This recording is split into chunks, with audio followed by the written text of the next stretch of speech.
ઝઘડિયાના વિકરાબેટ ગામમાં ગૌચરની જમીન પર બોટનિકલ ગાર્ડનનો ગ્રામજનોએ વિરોધ કરી કલેક્ટરને આવેદનપત્ર આપ્યું હતું।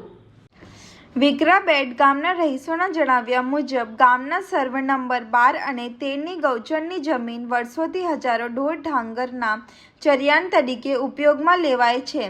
ઉપરાંત નર્મદા નદીમાં પૂર જેવી પરિસ્થિતિ સર્જાય ત્યારે આ જમીન ગામ લોકો અને પશુઓ માટે સુરક્ષિત આશ્રય સ્થાન તરીકે મહત્વની ભૂમિકા ભજવે છે। ગ્રામજનોએ આક્ષેપ કર્યું કે ગ્રામ પંચાયતે 18 જુલાઈ 2026ના રોજ આ ગૌચરની જમીન પર બોટનિકલ ગાર્ડન બનાવવા માટે ઠરાવ પસાર કર્યો છે, જે સરકારના ગૌચર જમીન સંબંધિત નિયમો વિરુદ્ધ છે। સ્થાનિકોનું કહેવું છે કે જો ગૌચરની જમીન પર બોટનિકલ ગાર્ડન બનાવવામાં આવશે તો પશુપાલકો માટે ચરિયાણની ગંભીર સમસ્યા ઊભી થશે।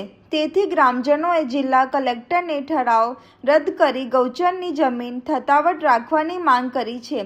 હવે જિલ્લા વહીવટી તંત્ર ગ્રામજનોની રજૂઆતને ધ્યાનમાં લઈ શું નિર્ણય કરે છે તેના પર સૌની નજર મંડાઈ છે।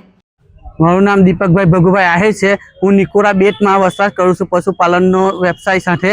અને જે નિકોરા બેટમાં ગૌચર જગ્યા આવેલી છે એ જગ્યા પર અમે ગાય ભેંસ ચરાવવા જઈએ છીએ અને ત્યાં અમારે જ્યારે પૂર આવે છે નદીમાં ત્યારે એ જગ્યા અમારે નીચે પાણી ભરાતા ઉપર અમે ત્યાં રોકાણ કરીએ છીએ।